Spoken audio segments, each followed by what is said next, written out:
Students, आशा करता हूँ मेरी तरह आप भी अच्छे होंगे और 2 चैप्टर हम लोगों ने कंप्लीट किए। काफ़ी सारी चीज़ों को आप समझ चुके होंगे, प्राकृतिक संख्याओं को समझ चुके होंगे, होल नंबर यानी कि पूर्ण संख्याओं को समझ चुके होंगे। अब ये जो नया चैप्टर है, ये चैप्टर का नाम है पूर्णांक। उसको आप समझने की कोशिश करते हैं, उसको पढ़ते हैं। अभी तक अपन ने केवल धनात्मक चीज़ों की बात की, ठीक है ना। अभी तक ऋण सिंबल का यूज नहीं किया संख्याओं में, ठीक है। पूर्णांक 2 टाइप के होते हैं, एक धनात्मक और दूसरे ऋणात्मक, ठीक है। धनात्मक पूर्णांक और ऋणात्मक पूर्णांक। धनात्मक पूर्णांक क्या हो जाएंगे, यानी कि +1, +2, +3 एंड सो ऑन। ऋणात्मक -1, -2, -3 एंड सो ऑन, ठीक।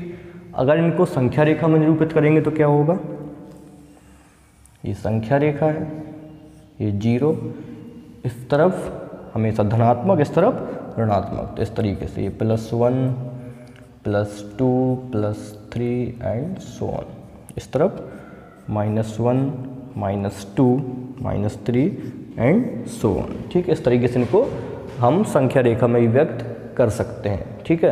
अब जो निरपेक्ष मान, जो भी चीज़ें हैं इसमें, ठीक है, हम डायरेक्ट प्रश्नावली पिकअप करते हैं और प्रश्नावली के थ्रू आपको सभी थ्योरम, जितनी भी परिभाषाएं हैं इसमें जो है, उन सबको समझाते हुए आगे बढ़ते हैं, ठीक है। देखिए,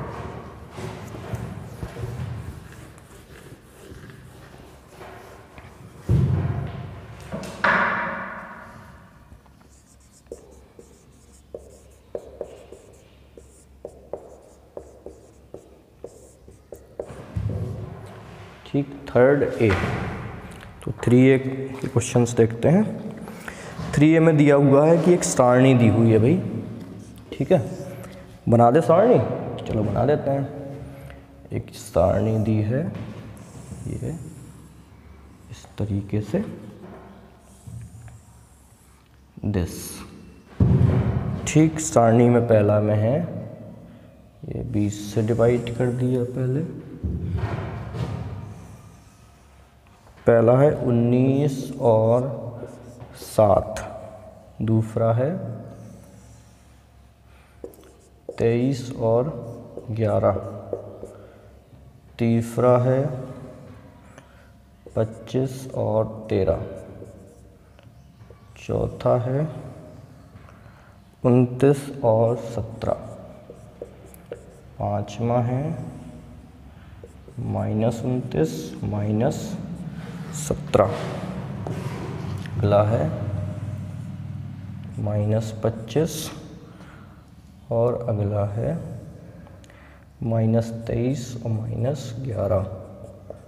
इसके बाद अगला है -19 और -7।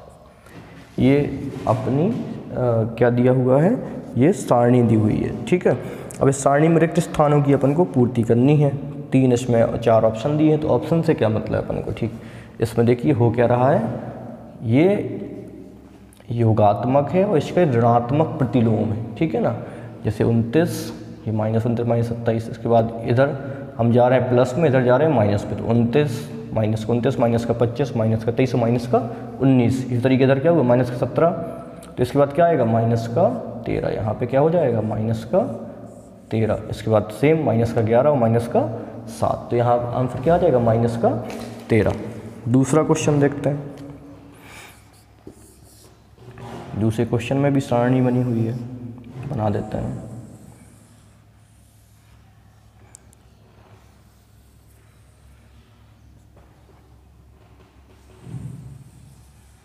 अभी सारणी अपने तैयार कर दी। इसमें क्या है, पहले में -7 5, दूसरा नंबर 25 -8, तीसरा नंबर 7 -5, चौथा नंबर -25 और 8, पाँचवा नंबर -13 और 11, अगला नंबर 31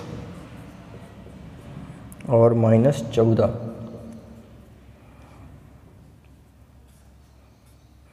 इसके बाद अगला 13 और -11, नेक्स्ट है -31 और ये क्वेश्चन मार्क दिया हुआ है। ठीक, अब इसमें अपन को फाइंड करना है भाई क्या हो रहा है।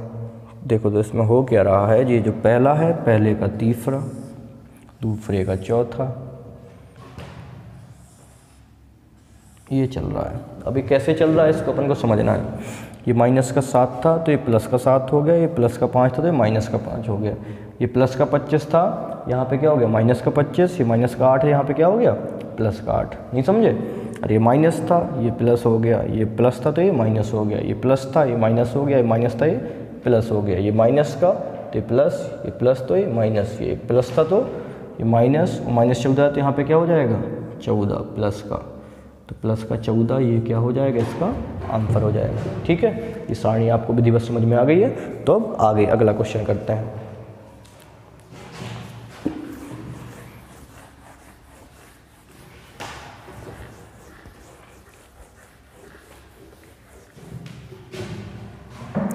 क्वेश्चन नंबर तीसरा देखिए, क्वेश्चन नंबर तीसरा कह रहा है कि निम्नलिखित को पूर्णांक के रूप में लिखिए, पूर्व को धन दिशा में, ठीक है, तथा समुद्र से ऊंचाई को धन दिशा मानिए। ठीक है भाई, मान लेते हैं जो पूर्व है उसको धन दिशा में मानना है और जो समुद्र से ऊंचाई है उसको धन दिशा में मानना है। ठीक, तो पहला बोला 0 से नीचे 4 डिग्री सेल्सियस का तापमान। ठीक है, तो देखो होता क्या है, एक चीज़ समझो, इसमें ये बोला गया कि ये मान लीजिए 0 है तो इधर अपन को प्लस मानना है, और उसने क्या बोला कि जो समुद्र से ऊंचाई है वो प्लस में है। ठीक है, जो पूरब दिशा है वो भी प्लस में है, पूरब दिशा और समुद्र से ऊंचाई ये किस में है, ये पूरब दिशा में है। तो पहला उसने बोला 0 से नीचे 4 डिग्री सेल्सियस का तापमान, 0 से नीचे किस में आएगा माइनस में, तो कितना माइनस 4 डिग्री सेल्सियस, तो पहले का आंसर क्या हो गया -4 डिग्री सेल्सियस। दूसरा क्या कह रहा है 0 से नीचे तो माइनस, 0 से ऊपर तो प्लस, पूरब तो प्लस, पश्चिम तो माइनस, समुद्र से ऊंचाई तो प्लस, समुद्र से नीचे तो माइनस। ठीक है, दूसरा 7 कदम पूरब, पूरब क्या है प्लस में, तो क्या हो जाएगा इसको कैसे निरूपित करेंगे +7, पूरब प्लस में दिया है ना। तीसरा 3.28 की हानि। ठीक है, हानि है तो माइनस में, तो -3.28 सॉरी। चौथा है 18 मीटर पश्चिम का विस्थापन, पूरब प्लस में पश्चिम माइनस में, तो माइनस का 18 मीटर। पाँचवा कह रहा समुद्र तल से 1000 मीटर ऊंचाई तो प्लस 1000 मीटर, इसको अपन ने इस तरीके से व्यक्त कर दिया। ठीक है, अगला क्वेश्चन आते हैं, योगात्मक प्रतिलोम लिखना है चौथे में।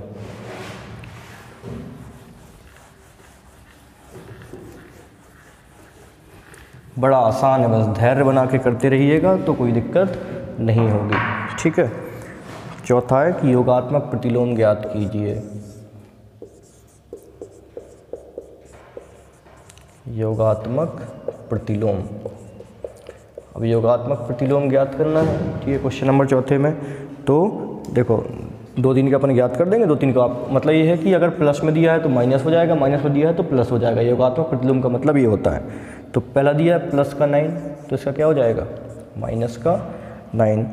तीसरा दिया है प्लस का 39 तो इसका योगात्मक प्रतिलोम क्या हो जाएगा माइनस का 39। ठीक है, दूसरा दिया है, चलो चौथा दिया है माइनस का 41 तो इसका क्या हो जाएगा योगात्मक प्रतिलोम प्लस का 41। ठीक, इस तरीके से हो गया। ठीक है, अब संख्या रेखा पाँचवा देखिए, पाँचवा कह रहा संख्या रेखा पर खींचना है। पहला है प्लस का 4।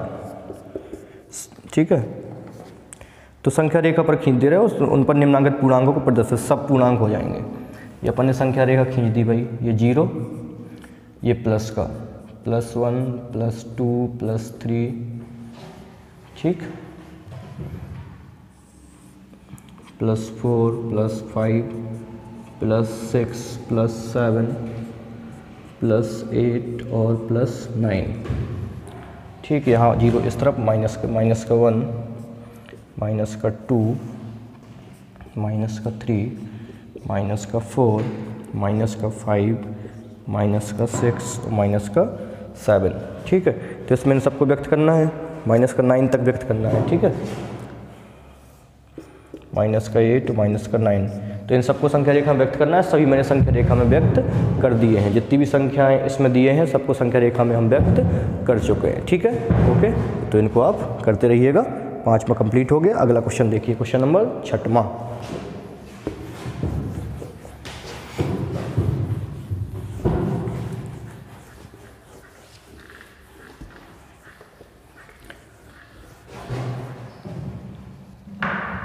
छठवां क्या है, पूर्णांकों को ऊर्ध्वाधर संख्या रेखा पर भी दिखा सकते हैं, जिन पर ऊपर की दिशा को धनात्मक तथा नीचे की दिशा को ऋणात्मक माना गया है। पांचवांकित संख्या रेखा देखिए और निम्नांकित प्रश्नों के उत्तर दीजिए। देखो इसमें क्या है, इस तरीके से इसमें दिया हुआ है। ये संख्या रेखा दी है, यहाँ पर 0 दिया है और इधर 1 2 3 ये B, इधर छोड़ के इधर K M और E, और इस तरफ C, इधर C, इधर D L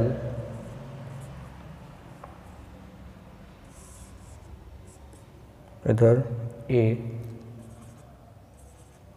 और ये प्लस का 7, 1 2 3 4 5 6 7। ठीक है, इसलिए प्लस का 7। कैसे 1 2, ये 0 है, 1 2 3 4 5 6 7, ये प्लस में, इधर माइनस का 7। तो देखो A बिंदु प्लस 7 है, तो कौन सा बिंदु माइनस 7 होगा?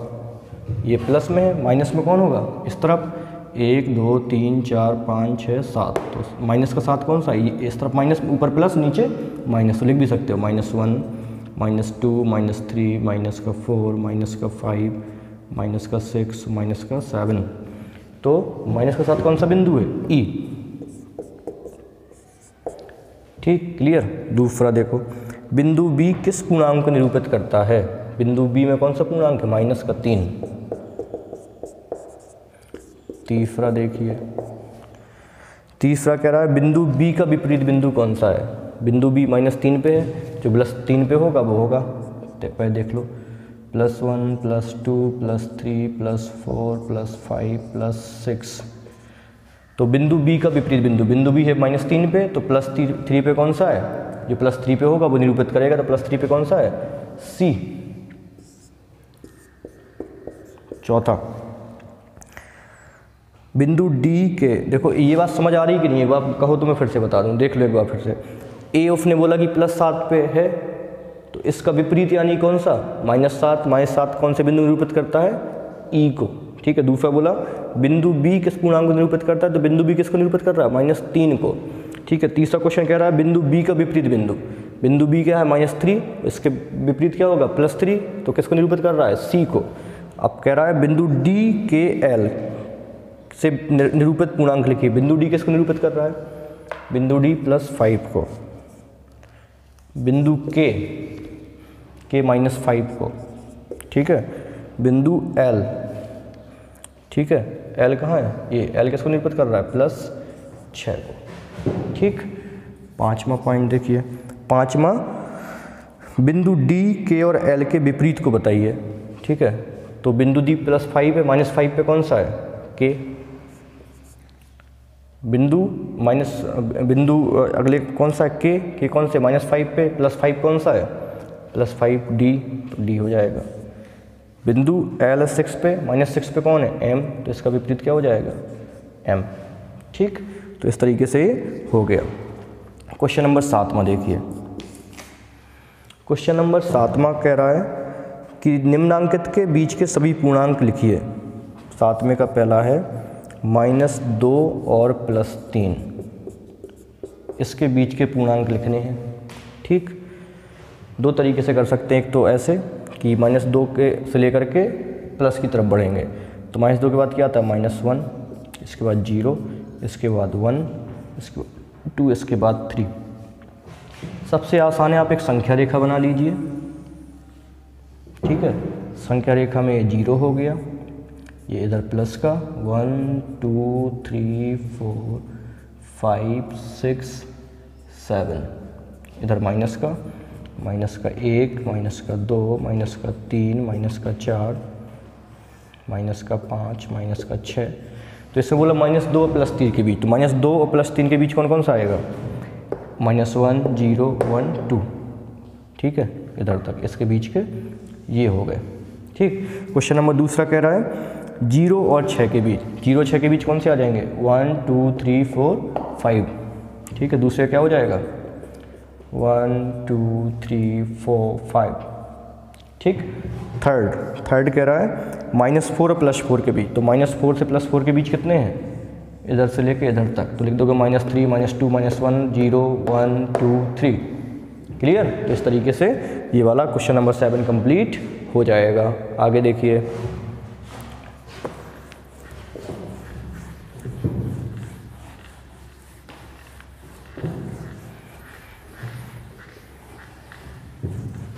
क्वेश्चन नंबर 8 में संख्या रेखा दी हुई है। ठीक है, लो भाई दी है संख्या रेखा, देख लेते हैं। इधर 0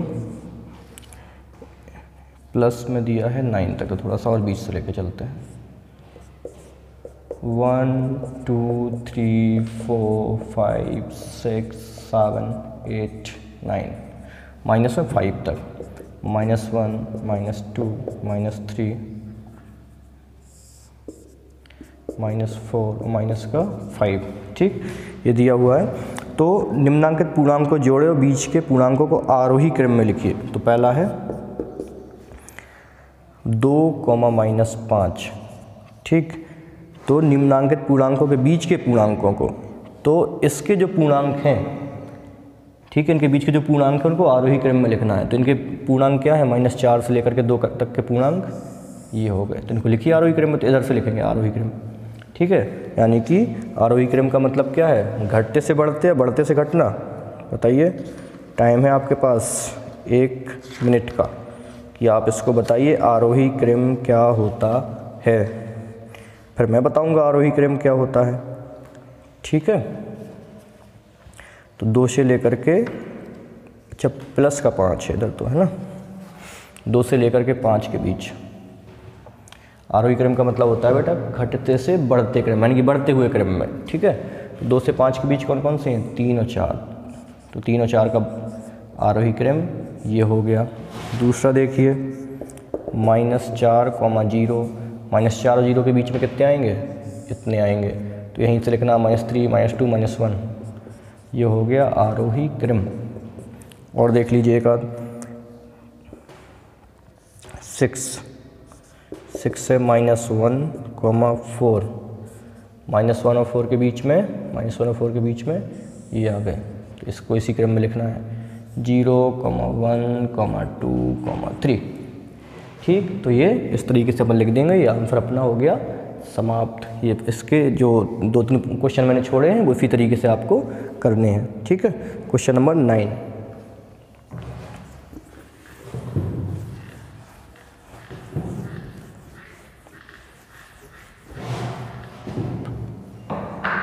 क्वेश्चन नंबर 9 देखिए, 9 है निम्नलिखित के मान ज्ञात कीजिए। अब दिखा है -13। ठीक, तो इसमें होता क्या है, जब ये वाला लग जाता है तो हमेशा इसके बाहर निकालने पर प्लस में ही आता है, ये वाला ब्रैकेट लगने पे। ठीक है, तो ये हो जाएगा +13। दूसरा, अब इसमें 12, अब ये नहीं है कि प्लस में दिया तो माइनस में आएगा, ये हमेशा प्लस में ही आएगा इसके बाद, प्लस का 12। चौथा देखते हैं, चौथा लिखा है 0, तो ये भी 0। 5वां माइनस का 47, तो यहाँ पे क्या हो जाएगा 47। ठीक है, 9वां ये हो गया। 10वां देखिए, 10वें में सत्य असत्य की पहचान करनी है। सबसे छोटा पूर्णांक शून्य है। पूर्णांक सबसे छोटा शून्य है। पूर्णांक क्या होता है, ऋणात्मक भी होता है ना भाई, तो क्या शून्य सबसे छोटा हो जाएगा या नहीं होगा, बताइए। सबसे छोटा पूर्णांक शून्य है या नहीं है, हो तो बताइए, नहीं हो तो बताइए। क्या आपको लगता है सबसे छोटा पूर्णांक शून्य होगा या नहीं होगा? ये वाली बात पहले समझ में आ गई कि नहीं? जो भी दिया हुआ है वो क्या हो जाएगा, हमेशा प्लस में हो जाएगा। तो सबसे छोटा पूर्णांक शून्य नहीं है, क्योंकि पूर्णांक मतलब प्लस भी और माइनस भी। तो पहली वाली बात क्या है, असत्य, असत्य है पहला। ठीक है, फॉल्स। दूसरी वाली बात सत्य है। तीसरी वाली बात असत्य है। चौथी वाली बात असत्य है, सॉरी सत्य है। पांचवी वाली बात असत्य है। छठवीं बात जो दी है वो असत्य है, और सातवीं बात सत्य है। ठीक, तो ये तो मैंने बता दिया कौन सी बात असत्य है, कौन सी बात सत्य है, और सबका मैंने लेकिन आपको क्लैरिफाई नहीं किया, उनको मैंने आपको एक्सप्लेन नहीं किया। तो चलो एक्सप्लेन भी कर देते हैं एक एक पॉइंट को। 1 मिनट। तो पहली वाली बात तो मैं आपको बता चुका था कि शून्य सबसे छोटा पूर्णांक नहीं है, इससे छोटे पूर्णांक ऋण में होंगे। दूसरी वाली बोल रहा है कि शून्य का विपरीत नहीं होता। हाँ, शून्य का विपरीत नहीं होता है, शून्य क्योंकि मिड पॉइंट है, शून्य का विपरीत नहीं होगा, ये वाली बात सत्य है। तीसरा वाला पॉइंट -17 इज ग्रेटर देन -5। तो -17 बड़ा है -5 से। माइनस में जितने आप इधर जाते जाओगे, मतलब -5 से छोटा -6 होगा, -6 से छोटा -7 होगा, -7 से छोटा -8 होगा। जितना माइनस में आगे बढ़ोगे उतना आप कम होते जाओगे। तो -5 बड़ा है, ना कि -17। तो तीसरी वाली बात गलत हो गई। चौथा, एक धनात्मक पूर्णांक अपने योगात्मक प्रतिलोम से बड़ा होता है। धनात्मक पूर्णांक जैसे कि -2, इसका योगात्मक प्रतिलोम क्या होगा? ठीक है, एक धनात्मक सॉरी कुछ चौथा क्या कह रहा है, एक धनात्मक पूर्णांक अपने योगात्मक प्रतिलोम से। धनात्मक पूर्णांक जो है जैसे +2 है, इसका योगात्मक प्रतिलोम क्या होगा, -2। तो बड़ा क्या होगा, धनात्मक पूर्णांक। ठीक है, तो ये वाली बात सही है। पांचवा, एक ऋणात्मक पूर्णांक अपने योगात्मक प्रतिलोम से बड़ा होता है। जो योगात्मक पूर्णांक यानी कि 2 है, इसका ऋणात्मक प्रतिलोम क्या हो जाएगा, -2। तो बड़ा होगा क्या, नहीं होगा, यानी कि ये वाली बात गलत है। छठवां, शून्य एक पूर्णांक नहीं है, शून्य पूर्णांक है। ठीक है, तो ये गलत हो गई। शून्य का योगात्मक प्रतिलोम शून्य है, यही तो अभी कहीं किया अपन ने, तो ये वाली बात भी सही है। ठीक है, इस तरीके से ये अपना पूरा प्रश्नावली समाप्त हो गया। आगे वाले में हम प्रश्नावली 3 भी कंप्लीट करेंगे। इससे रिलेटेड पूर्णांक संबंधित जो और चीज़ें हैं उनको जानेंगे। आप अनवरत पढ़ते रहिएगा। Okay, thank you so much.